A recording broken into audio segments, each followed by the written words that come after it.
Nagpalabas ng joint statement sina Pangulong Rodrigo Duterte at Chinese President Xi Jinping na naghahayag ng kanilang pagkakasundo sa pag-iwas sa anumang magpapataas ng tensyon kaugnay sa agawan ng teritoryo sa West Philippine Sea. Ang detalye sa ulat ni Rocky Ignacio. Nagkasundo ang Pilipinas at China na tiyakin ang katatagan at kaayusan sa rehiyon sa harap ng agawan ng teritoryo sa South China Sea. Sa ipinalabas na joint statement kaugnay ng 4 na araw na state visit, nagkasundo sina Pangulong Rodrigo Duterte at Chinese President Xi Jinping na iwasan ang anumang pagkilos sa magpapataas pa ng tensyon sa lugar. Nagkasundo rin ang dalawang lider ng pagkakaroon ng regular na konsultasyon ng dalawang bansa sa usapin ng South China Sea.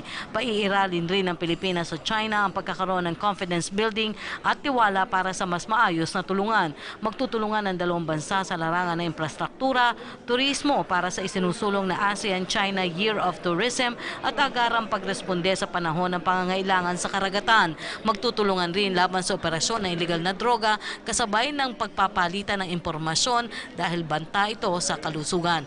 Magtutulungan rin para sa pagpapalakas ng state media sa ilalim na rin ng People's Broadcasting Corporation o People's Television Network. Inimbitahan na rin ang Pangulo si President Xi Jinping na bumisita sa Pilipinas.